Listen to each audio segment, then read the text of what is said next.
오늘은 저는 왜 주일인가 이와 같은 제목으로 함께 은혜를 나누겠습니다. 우리 한번 따라할까요? 왜 주일을 지켜야 하는가? 왜 주일을 지켜야 하는가?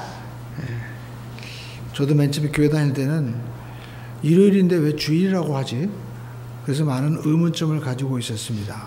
그리고 꼭 주일을 우리가 지켜야 되는지 거기에 대한 성공적인 이런 해답을 사실 찾기 위해서 많이 시간을 보내었습니다. 근데 신학교에 가서도 정확하게 이 말씀을 배우지 못한 것 같아가지고 제가 아쉬움이 있었는데 성경 말씀을 레위기서, 히브리서 말씀을 우리가 또 읽고 연구하다 보니까 우리가 주일을 꼭 지켜야 되는 것은 단순한 우리가 명령이 아니라 우리의 신앙 고백적인 차원이 있고 또 정말 우리가 그리스도인들은 반드시 주일을 지켜야 되는구나 라는 것을 깨닫게 되었습니다.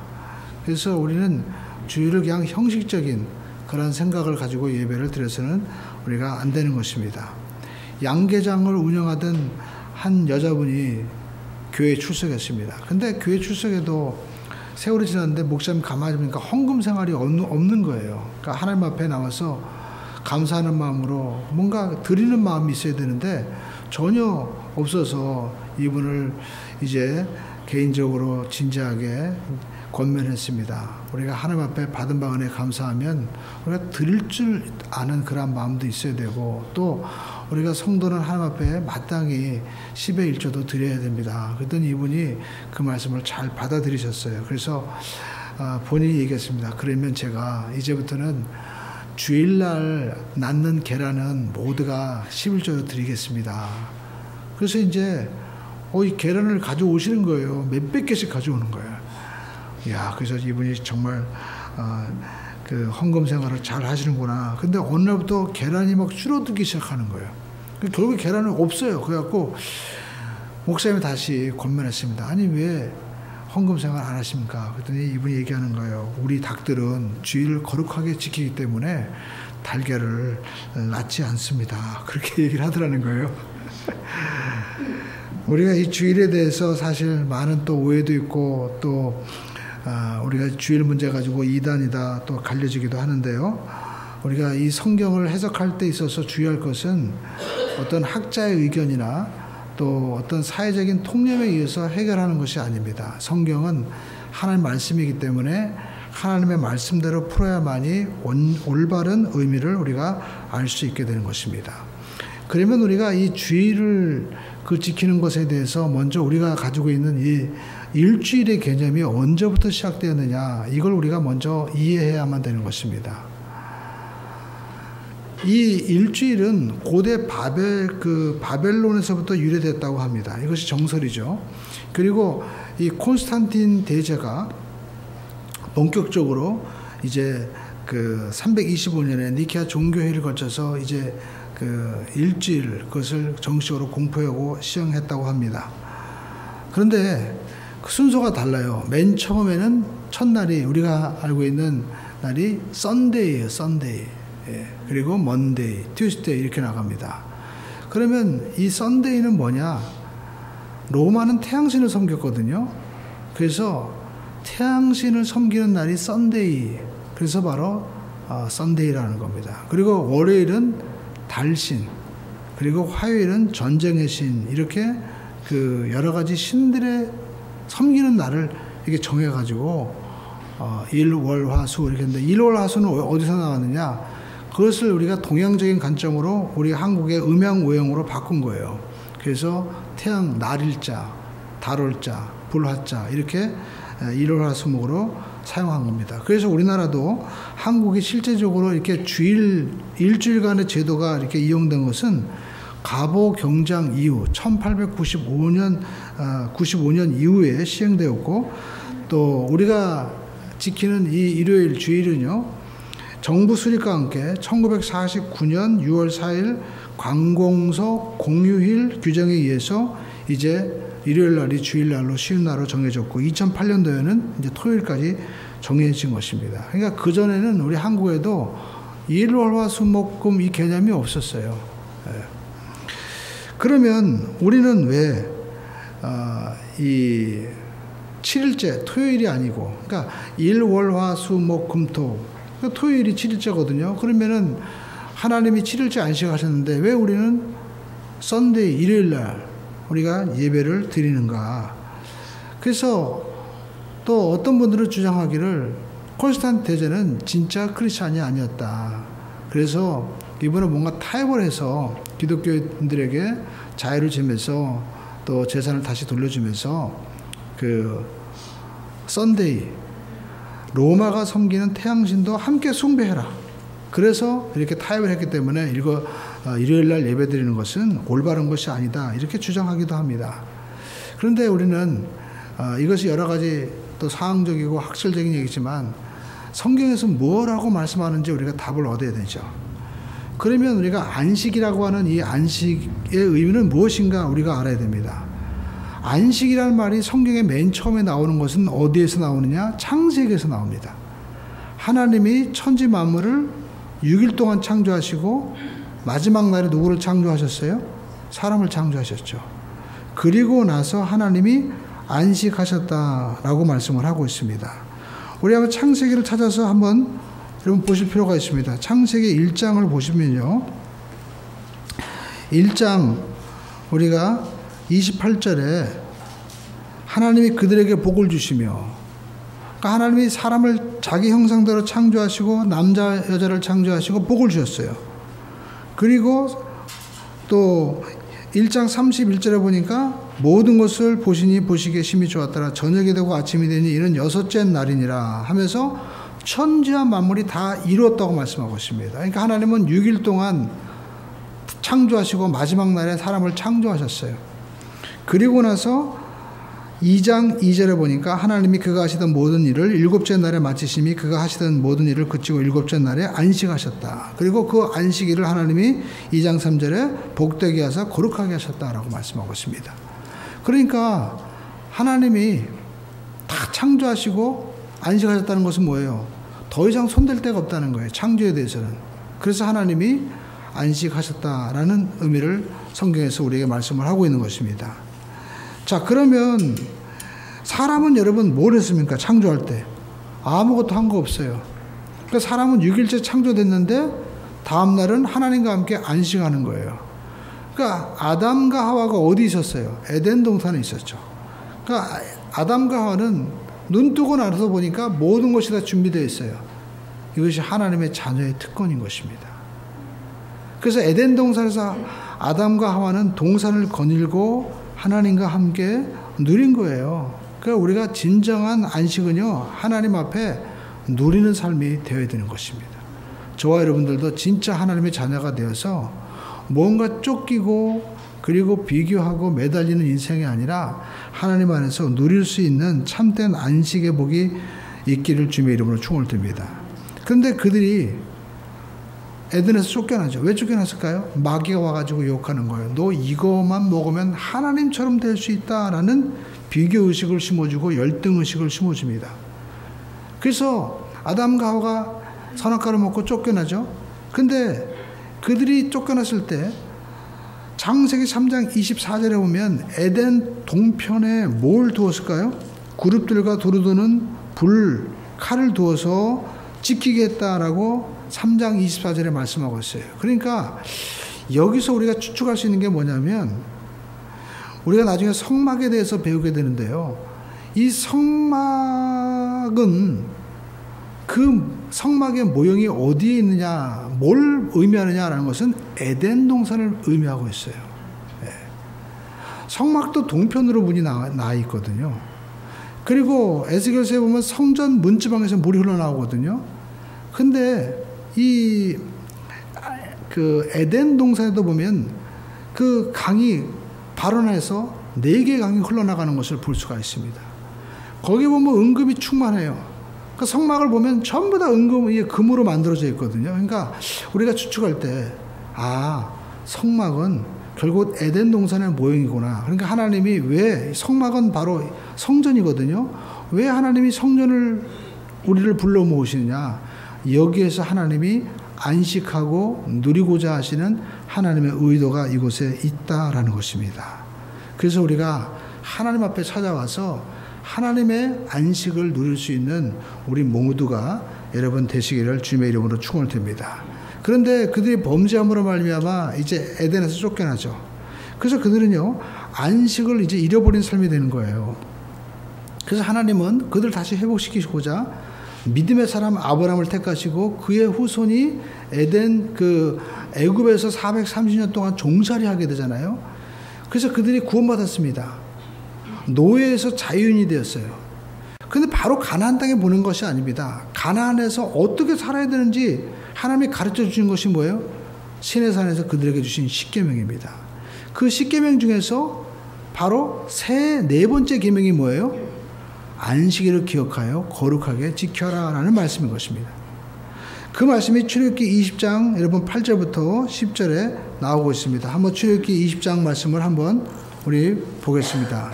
20장 8절 말씀 시작. 안식일을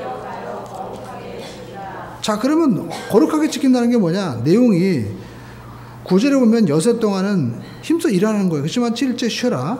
근데 11절에 보니까 여섯 동안에는 나 야훼가 하늘과 땅과 바다와 그 가운데 모든 것을 만들고 일곱째 날에 쉬었습니다. 그러므로 나 야훼가 안식일을 복되게 하여 그날을 거룩하게 하였느니라 라고 말씀하고 있습니다. 그러니까 6일 동안 모든 것을 다 창조했기 때문에 더 이상 손댈 것이 없다. 너희들은 그것을 기억하고 7일째 되는 그 날에는 안식하라는 거예요. 그러니까 여러분 이것은 그냥 그럼 돈 벌어야 되는데 또 나가서 일해야 되는데 그냥 멈추면 어떡하죠? 그게 아니라는 겁니다. 당시 노예들은요 쉬는 날이 없었어요. 우리나라도 여러분 이런 그 공일주도가 들어오기 전에는 우리가 돈 없으면 나가서 머슴살이도 하고 그랬잖아요. 머슴은 쉬는 날이 없는 거예요. 주인이 오라 하면 오고 맨날 1년 360원이 무슨 날인지도 몰라요. 안식일을 지난다는 것은 이것은 하나님과 같은 존재로 변했다라는 것을 의미하고 있는 것입니다. 너희들이 벽돌 짚고 나가서 일하지 않아도 어떻게 해요? 충분히 살 수 있다는 거예요. 충분히 누릴 수 있다라는 것입니다. 그래서 여러분 하나님께서 안식을 하라라는 것은 하나님께서 창조하시는 것을 인정하고 누리라는 것이죠. 만약에 우리가 안식하지 않는다는 것은 하나님의 모든 창조한 것을 인정하지 않는 거예요. 하나님과 교제하지 않는다는 겁니다. 그러니까 안식하지 않고 우리가 몸부림치면서 일한다는 것은 결국 어디에서 그 뿌리가 나오냐? 내가 저 사람보다 나은 사람이야 라는 자기 욕구에 대한 그러한 갈망에서 나오는 것이고 뭔가 아직도 잡혀있는 거예요. 명예와 돈과 세상, 자기 증명에 대한 노예가 되어서 끊임없이 끌려다니는 것입니다. 사탄이 와서 너 이거 먹으면 선악과를 먹으면 하나님처럼 될 수 있다라는 것처럼 조금만 더 벌으면, 조금만 더 배우면, 조금만 더 네가 경험하면 더 나아질 수 있어 라는 자기 증명에 대한 몸부림이 이 안식이 없는 삶 가운데 나타나는 것이다 라는 것입니다.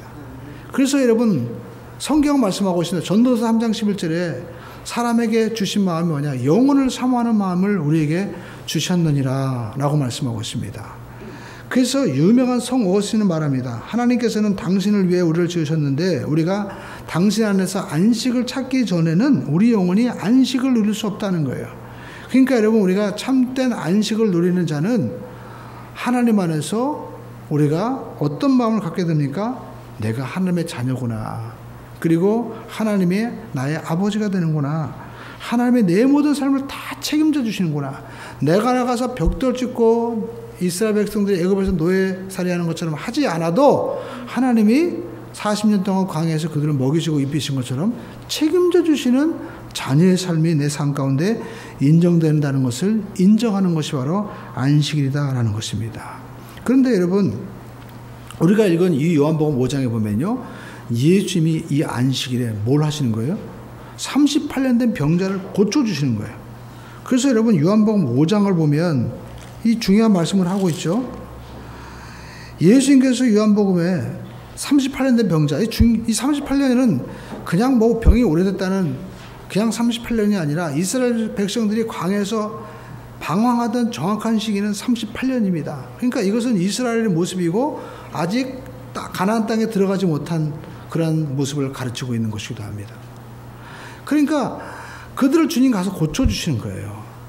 근데 유대인들은 뭐라고 얘기하냐면 아니 안식일 날 왜 병을 고치고 또 침상을 가지고 가라고 하느냐. 이거는 안식일을 어긴 것이다 해가지고 예수님을 안식일을 어겼다고 해서 지금 핍박하고 나중에 죽이려고 하죠. 그래서 성경 말씀하고 있죠.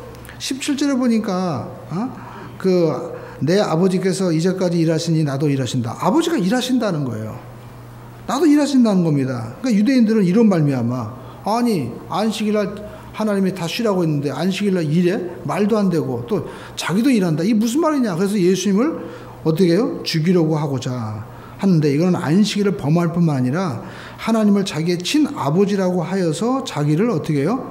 우리가 요한복음 5장 18절에 보니까 자기를 하나님과 동등으로 삼았다라고 하는 것입니다.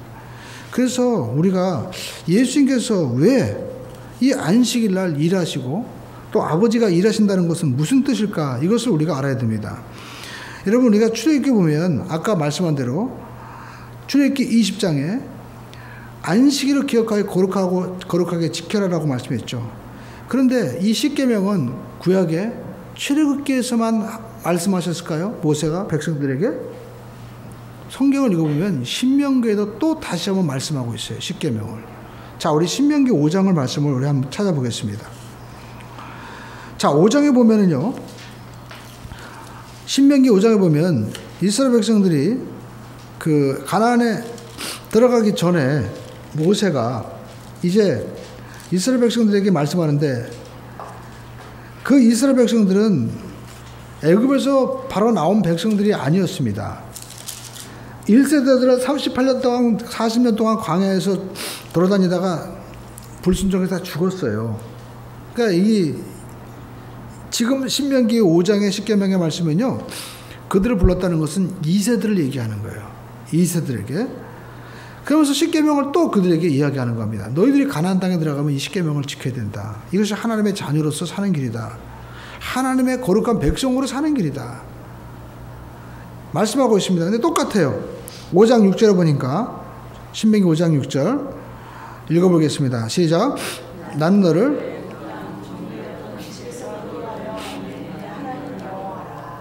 그러면서 7절에 나 외에는 다른 신을 내게 두지 말지니라. 똑같죠? 다 똑같이 나옵니다. 그러면서 안식일을 기억하여 지키라는 거예요. 12절에 읽어보겠습니다. 시작.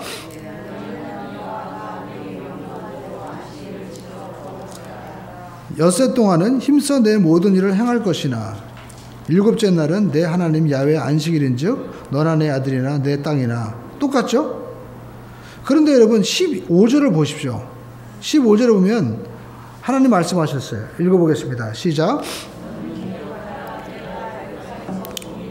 내 하나님 야훼가 강한 손과 편팔로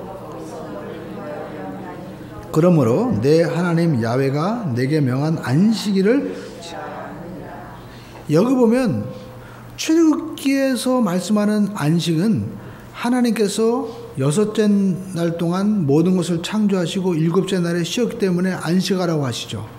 그런데 신명기의 말씀은 15절에 다르게 말씀합니다. 너는 기억해라. 뭘? 애굽 땅에서 종이 되었던 내 하나님 야훼가 강한 손과 편팔로 거기서 너를 인도해낸 그 구원의 역사를 어떻게 해요? 기억해라. 그리고 안식해라 라고 말씀하고 있습니다.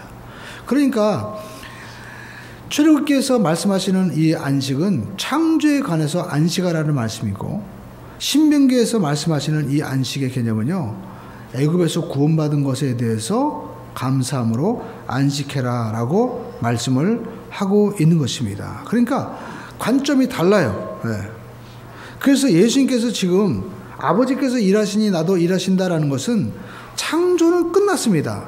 그러나 애굽에서 이스라엘 백성들을 구원해낸 이 구원의 사건은 지금도 어떻게 해요? 진행 중이라는 거예요. 그래서 이것이 바로 결정적인 차이인데 예수님께서 이 사건에 대해서 논의하시는 장면이 나옵니다. 이 구원에 대해서. 어떤 장면일까요? 바로 예수님께서 누가복음 9장에 보면 변화산상에 올라가셔서 변화되는 모습이 나옵니다. 여러분 누가복음 9장 여러분 말씀을 우리가 한번 찾아보겠습니다. 30절로 31절 누가복음 9장 30절로 31절에 보면 누구와 논의를 하고 있습니까? 이 구원에 대해서 마태복음 누가복음 9장 말씀 31절 함께 30절 31절 말씀 읽어보겠습니다.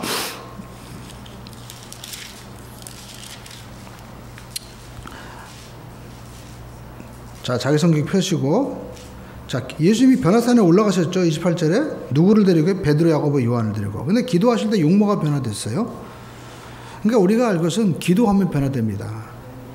예수님도 이 구원의 사역을 위해서 기도하셨다는 사실을 우리가 주목해야 돼요. 그러니까 우리는 모든 삶에 내가 하려고 하지 말고 하나님 앞에 우리 문제를 내려놓고 기도할 때 주님이 우리를 도와주십니다. 자, 근데 보니까 용모가 변화했어요. 광채가 납니다. 근데 누가 서 있었어요? 30절. 문득 두 사람이 예수와 함께 말하니. 그죠? 누구였어요? 이는 모세와 엘리야라. 그럼 무슨 말씀을 하셨을까요? 31절 말씀 읽어보겠습니다. 시작.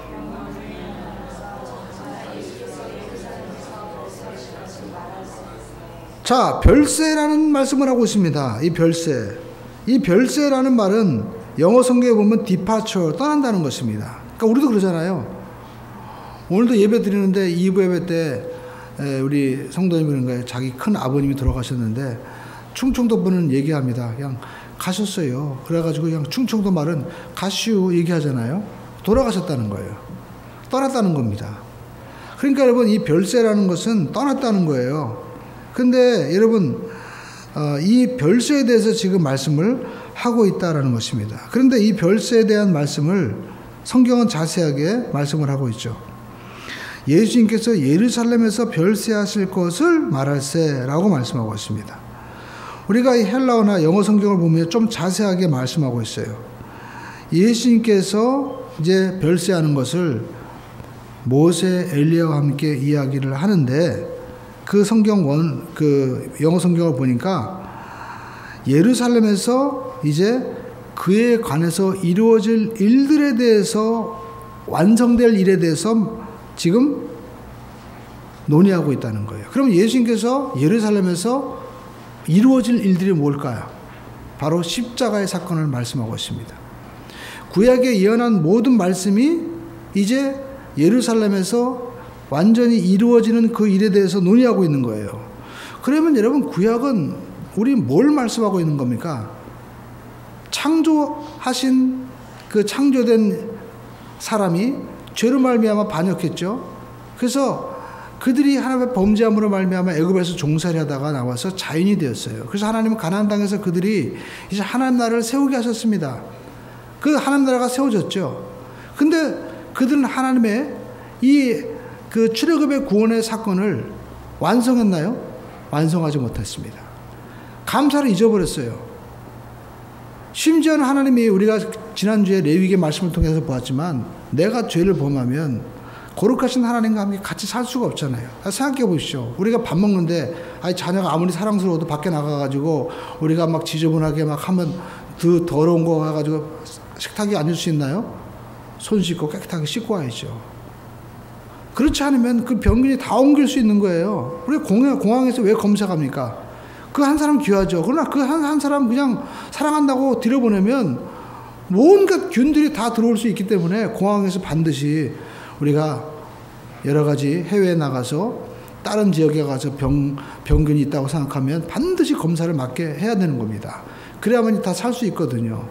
그러니까 이처럼 하나님도 죄 지은 인간이 같이 그냥 거룩한 백성들과 함께 살다 보면 그 죄가 오염되어 버리니까 죄의 싹이 사망인데 다 죽고 마는 거예요. 그래서 하나님께서 죄를 씻을 수 있도록 해주신 것이 뭐예요? 제사제도죠.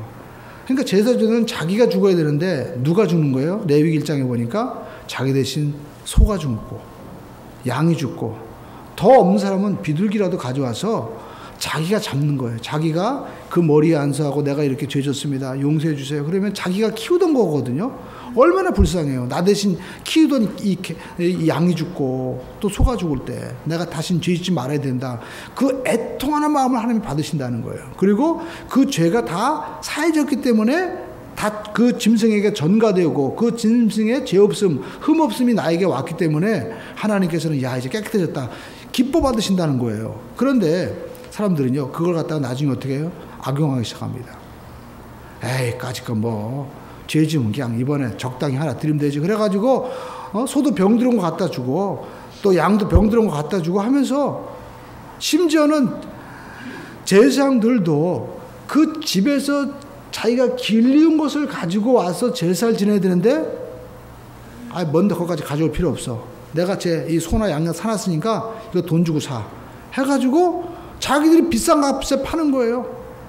그러다 보니까 제사의 본질적인 의도, 죄에 대한 애통하는 마음, 그리고 죄에 대한 그 하나님 마음은 다 잊어버리고 형식이 남고 마는 거예요. 그러니까 하나님이 말라기에 보면 차라리 성전문을 닫아버렸으면 좋겠다.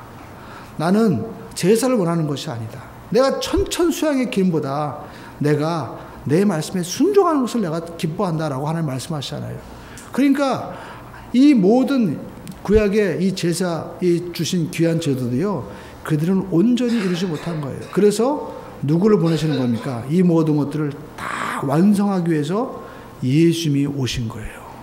그래서 여러분, 예수님께서 구약에 예언한 대로 주님은 오셨습니다. 그리고 십자가를 지시는 거예요. 이 신구약의 모든 이 말씀은 앞으로 우리의 모든 죄를 대속해 주시고 그리고 죄값을 사해 주신 예수님에 대한 예언의 말씀인 것이죠. 그래서 여러분, 이 사건이 우리에게도 지금 십자가 사건을 우리가 다시 재현하는 것이 바로 이 예배잖아요. 이 예배에 우리가 온전히 참여하게 되면 예수님의 이 제3의 은혜뿐만 아니라 치료의 은혜, 그리고 하나님 우리에게 주시고자 하는 모든 복이 흘러나는 귀한 은혜가 나타나게 된다라는 것입니다. 그래서 우리가 할 수 있는 것은, 자, 주님께서 이제 별세에 대해서 우리가 나누셨는데, 그러면 주님께서 예루살렘에서 완성하시는 그 일은 무엇인가? 우리가 요한복음 1장에 보면 요한이 예수님을 보고 뭐라고 말씀하십니까? 요한복음 1장 29절에 보면 이와 같이 말씀하고 있죠. 이튿날 요한이 예수께서 자기에게 오심을 보고 이르되 보라, 뭐예요? 세상 죄를 지고 가는 하나님의 어린 양이다 라고 말씀하고 있습니다. 그러니까 여러분, 우리가 예수님이 십자가에 못 박혀 죽은 것은 나사렛 예수가 죽은 게 아닙니다. 어린 양으로서 주님이 십자가에서 제물이 되어서 대속제물이 되어주신 거예요. 성경은 이것을 우리에게 말씀하고 있습니다. 모든 사람은 다 죄인이죠. 죄의 삭은 사망입니다. 네. 로마서 6장 23절에 죄의 삭은 사망이라고 말씀하시고, 또 영원한 하나님과 분리된 우리는, 영원한 생명이신 하나님과 분리되어서 에덴에서 쫓겨난 우리는 죽을 수밖에 없는, 살았으나 이미 죽어있는 존재예요. 우리 모두가 죄인으로 서 있습니다. 모든 사람이 죄를 범하였으면 하나님의 영광에 이르지 못한다고 로마서 3장 23절에 말씀하고 있죠. 그러니까 우리가 하나님과 다시 화목할 수 있는 길은 뭐예요? 누군가 내 죄를 대신해서 죽어야만 되는 거예요. 근데 이 짐승의 제도는요, 끝이 없는 거예요. 그래서 예수님께서 우리에게 오신 것입니다. 예수님께서 어린 양이 되어주셔서 십자가에서 모든 죄와 저주를 대신 대속해 주신 거예요. 대신 갚아주신 거예요. 그래서 우리의 희망은 그 예수님에게 우리의 모든 죄를 다 전가시키고 그 예수님의 의를 우리가 받아들이기만 하면 우리는 하나님 앞에 의롭다고 설 수 있는 그러한 은혜를 얻게 되는 것이죠. 자, 그런데 예수님께서 이제 십자가에서 어린 양으로 죽으시는데 언제 죽으셨을까요? 우리가 요한복음을 보십시오. 요한복음 19장 31절에 보면 예수님께서 우리가 일, 월, 화, 수, 목, 금, 토 중에서 언제 죽으셨는지 말씀하고 있습니다. 19장 31절 말씀, 우리가 한번 요한복음 19장 31절의 말씀을 찾아서 한번 보시겠습니다. 19장 31절 말씀 읽겠습니다. 시작. 이날은 준비일이라. 자, 여러분, 준비일이라고 그러죠? 그럼 이 날이 무슨 준비일입니까?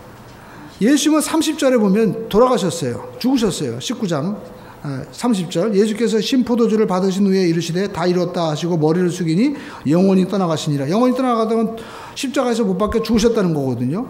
자, 그러면 예수님께서 우리 십자가를 다 대신해서 지셨잖아요. 그리고 죽으셨어요. 그러면 우리의 모든 대속의 제사는 거기서 다 끝난 거죠. 그렇죠? 그러면 우리는 질문이 있습니다. 그럼 십자가에 예수님 죽으시면 구원이 완성된 건가?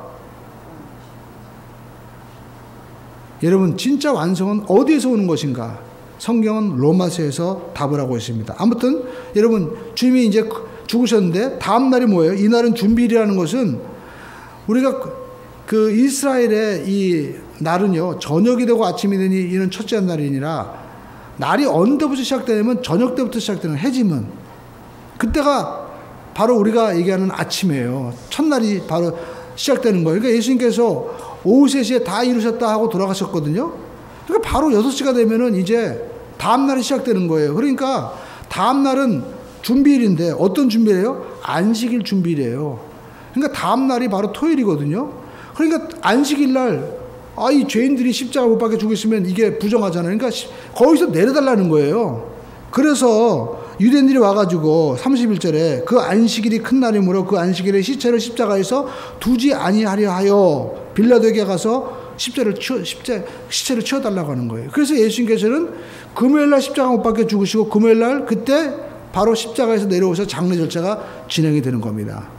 그러니까 예수님께서 십자가에서 죽으신 날은 금요일이거든요. 그러면 그날 딱 죽으시고 이제 모든 사건이 끝난 거예요. 그리고 안식하는 날 주님도 다 이루셨기 때문에 안식하신 거예요. 근데 여러분 우리가 알 수 있는 것은 자 그러면 죽으시면 끝나냐 이거예요. 여러분 성경 로마서 4장 25절에 말씀하고 있습니다. 로마서 4장 25절을 보십시오. 자 함께 읽어보겠습니다. 시작. 예수는 우리가 범죄한 것 때문에 내줌이 됐다는 게 뭐예요? 죽으셨다는 거예요. 그러니까 누구 때문에 죽은 거예요? 예수님이 죽으실 필요가 없는 거예요. 예수님이 죄 없을 분이잖아요. 근데 왜 죽었어요? 어린 양으로 우리가 범죄한 것 때문에 예수님이 대신 죽으신 거예요. 그러면 죽으시면 끝났냐 이거예요. 사도 바울이 이어서 말씀하고 있습니다. 읽어보겠습니다. 시작. 또한 우리를 의롭다 하시기 위하여 주님이 살아나셔야만이 우리가 의롭다고 어떻게 해요? 입증이 되는 거예요. 그래서 주님께서 십자가에서 부활을 하신 것입니다. 그런데 여러분 십자가에서 부활하신 것은 그러면 어떻게 입증이 되느냐? 구약의 예표를 하고 있다는 것입니다. 여러분 우리가 아파트를 분양받기 위해서는 모델하우스 가는데 거기 보면 뭐 500대 1000대 해가지고 아파트 모델 이렇게 세우는 거 있죠? 이처럼 여러분 우리가 구약은 앞으로 우리가 구원이 어떻게 이루어질지에 대한 그 모형을 우리가 보여주는 거예요.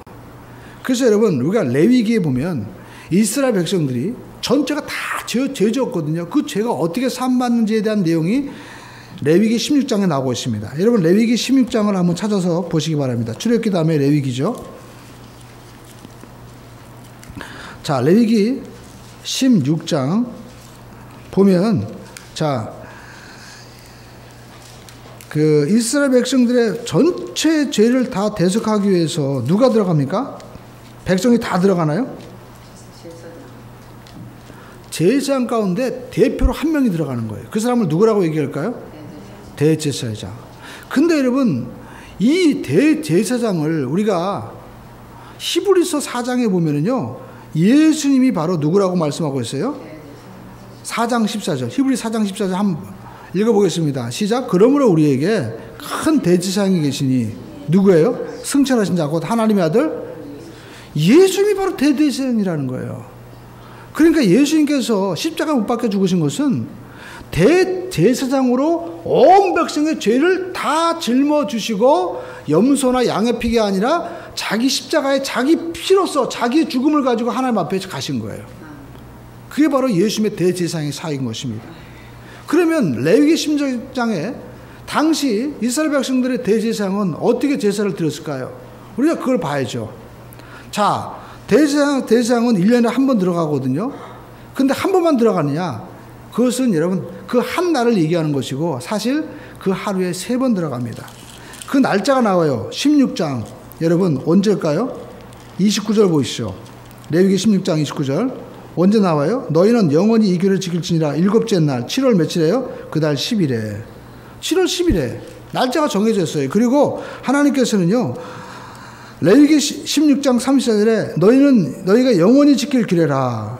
이것을 반드시 지키고 또 이스라엘 자손의 모든 죄를 위하여 1년에 한 번 속죄할 것이라. 누가요? 아론이 야훼께서 모세에게 명령하신 대로 행하니라. 바로 이 아론 대제사장이 그 일을 행하는 거예요. 자 그러면 다 대제사장은 1년에 이제 그 하루를 대속죄일 날 들어가는데 성소는요 이 성막은 지성소와 성막으로 나눠져 있습니다. 그러니까 하나님이 계신 그 지성소에는 뭐가 있어요? 바로 이 그 지성소에 법궤가 있죠. 근데 이 지성소에는 대제사장만이 1년에 한 번 들어오는 거예요. 근데 하나님을 죄 있는 인간이 보면 어떻게 됩니까? 죽죠. 그렇기 때문에 대제사장이 이제 들어가는데 먼저 하나님을 직접 볼 수가 없으니까 하는 일이 있어요. 어떻게 될까요? 향을 피워가지고 연기가 뿌옇게 하는 거예요. 그래서 16장 12절 보십시오. 자, 읽어보겠습니다. 향로를 가져다가 야훼 앞 제단 위에서 피운 불을 그에게 채우고 또 곱게 간 향기로운 향을 두 손에 채워가지고 분향에 들어가서. 자, 왜 향로를 가지고 피웁니까? 13절 읽어볼까요? 시작. 향연으로 그 증거궤 위에 속죄를 가리게 할지니 그리하면 그가 죽지 아니할 것이라. 죄인된 인간이 하나님을 직접 보면 죽으니까 향기를 가득하게 해가지고 뿌옇게 해가지고 직접 보지 못하게 하는 게 첫 번째인 거예요. 그러니까 첫 번째는 가서 향기를 피워가지고요 그 지성소에 이 뿌옇게 만드는 거예요. 그리고 두 번째, 제사장이 자기가 죄 있으면 어떻게 될까요? 그걸 대속해야 돼요. 그래가지고 제사장이 자기도 자기의 죄를 속하기 위해서 뭘 해요? 속죄제를 드리는 거예요. 그래서 성경을 보시죠. 성경 몇 절입니까? 자, 그 6절 말씀입니다. 6절 말씀 함께 읽어보겠습니다. 시작. 아론은 자기를 위한 속죄제에 두 수송아지를 들이대 자기와 집안을 위하여 속죄하고. 그러니까 아론도요 자기가 범죄할 수 있잖아요. 여러분 목회자도 얼마나 범죄할 수 있습니까? 저도 아침에요 한마디만 싸울 뻔했어요. 아침에 일베베 때 굉장히 날씨가 추웠거든요. 근데 우리 사람이 제가 이 말씀을 이렇게 나누다 보니까 너무 길어졌나 봐요. 그때 내려와가지고 추운데 온도도 그냥 너무 추운데 머리가 띵하다는 거예요. 그러면서 막 짜증을 내는 거예요. 그래서 저도 아니 그럼 나는 안 추웠나? 그러면서 얘기하려고 그랬어요. 근데 얼마나 추우면 저랬을까?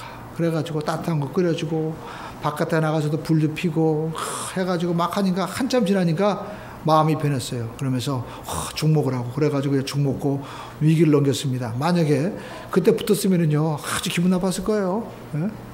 나는 어제 뭐 한 거 없나? 나도 시온이 밤에 데리고 오고 한 거 많어 그러면서 잠도 제대로 못했다고 하면서 할 수 있을 거예요. 다투는 마음 가지고 미운 마음 가지고 아마 예배했을 거예요. 근데 그걸 위기를 넘겼어요. 그래서 위기를 넘기신 하나님께 감사를 드리는데 이 말씀드린 건 목회자도 얼마든지 쓰러질 수 있다는 거예요. 하물며 당시에 대제사장은 죄를 안 지을까요? 죄 지을 수 있다는 거예요. 그래서 자기 죄를 먼저 속하기 위해서 소송아지를 잡아가지고 하나님 앞에 이제 그 피를 뿌리고 제사를 드려야 되는 거예요. 그런데 그 피를 가지고 지성소에 들어가거든요. 근데 여러분 지성소에 들어갔다 어떻게 해요? 나와야 되는 거예요. 죄가 있으면 지성소에 죽습니다. 그럼 어떻게 해요? 대제사장 7월 10일 날 백성들이 다 모였는데 대제사장이 안 나와. 그렇다고 들어갈 수 없잖아요. 다른 사람 죽으니까. 그러니까 바깥에 뭐예요? 귀를 쫑긋하고 귀 제일 빨간 사람 딱 해놓고 야 지금 살아있는 지금 움직이는 안 죽이는 잘 들어봐. 그러면 옆에 있는 사람들이 움직이면 얘 조용히 안 해? 그래가지고 그냥 쫙 듣는 거예요. 근데 보니까 그 속에서 소리가 나는 거예요. 야 아직 살아있다. 죄를 안 졌나 봐. 조금 나올 것 같아. 그래가지고 나오면 대제사장이 하나님 앞에 인정받았네. 그리고 나서 누구예요? 이제 백성들의 죄를 사하기 위해서 세 번째 들어가는 거예요. 그때는요 뭘 했어요? 성경에 보니까 두 마리의 염소를 취하는 거예요. 우리 한번 8절 말씀 읽어보겠습니다. 16장 8절 시작.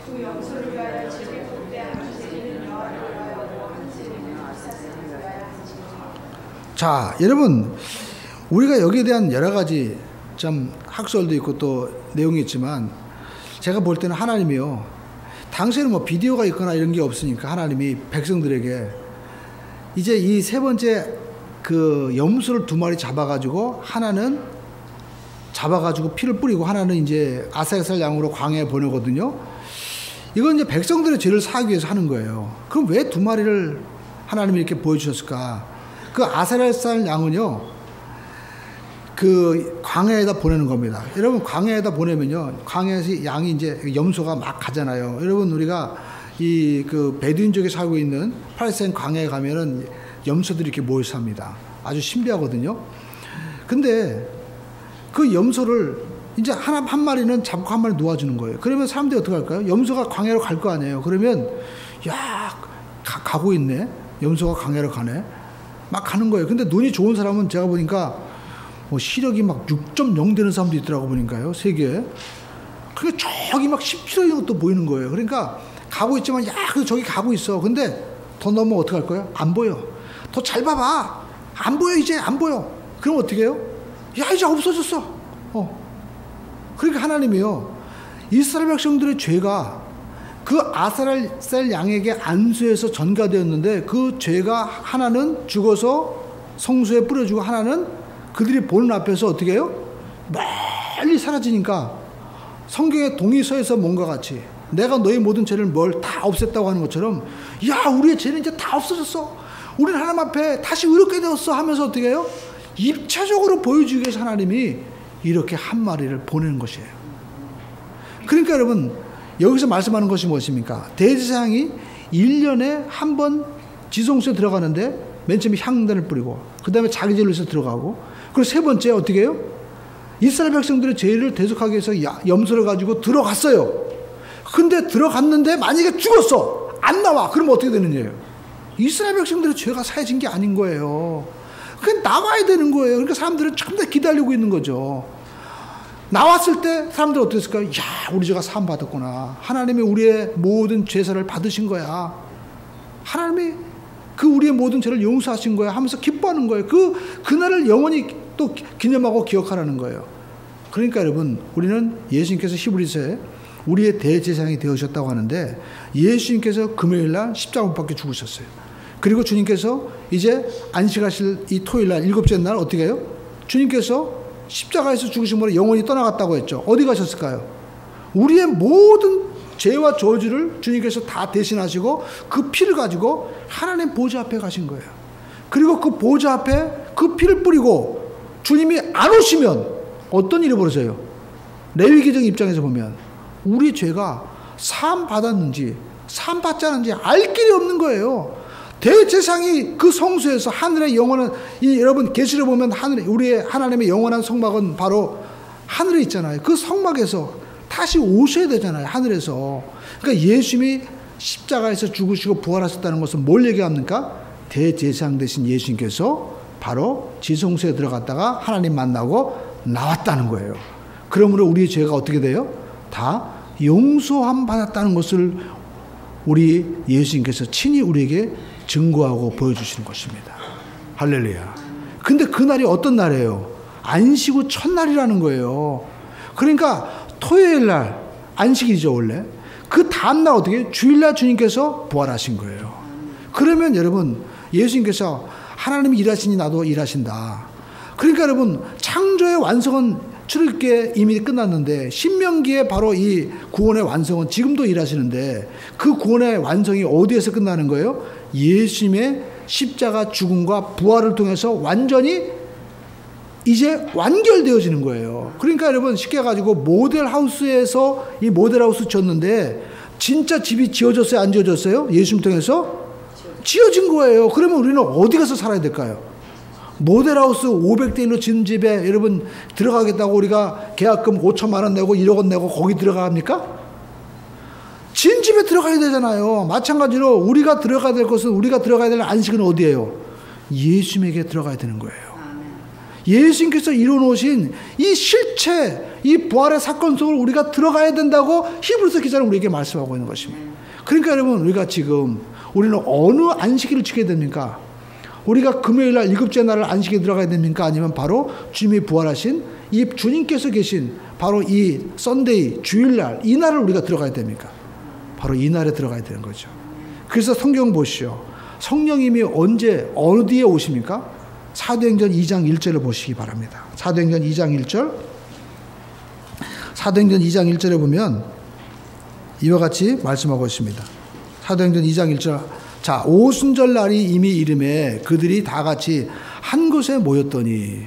자, 오순절 날이 뭡니까? 오순이 뭐예요? 순. 자, 순이 무슨 순이에요? 우리 한자 안 있어도 보는 또 순자를 모르죠. 순이 뭐예요? 열순자, 열순자. 그러니까 오순이라는 것은 무슨 날이에요? 50일째 되는 날이죠. 그러면 우리가 일주일은 7일이라고 했죠. 그러니까 여러분, 유대인 입장에서 볼 때는요, 7일날 7 곱하기 7은 몇이에요? 49일이죠. 그러니까 안식 다음날 바로 날이 무슨 날이 되는 거예요? 50일째 되는 거죠. 그럼 그날이 어떤 날입니까? 바로 주일이 되는 거예요. 그 주일에 그들이 모여 있는 거예요. 지금 보니까. 왜? 그날 주님을 만났기 때문에. 근데 그날에 또 누가 오시는 거예요? 성령님이 오시잖아요. 여러분 우리가 2장 2절 읽어보시기 바랍니다. 사도행전 2장 2절 말씀. 호련히 하늘로부터 급하고 강한 바람 같은 소리가 있어 그들이 앉은 온 집에 가득하더니 3절 말씀 시작.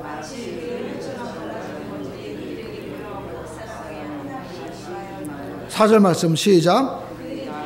성령의 충만함을 받고 성령의 말하게 하심을 따라 다른 언어들로 말하기 시작하냐.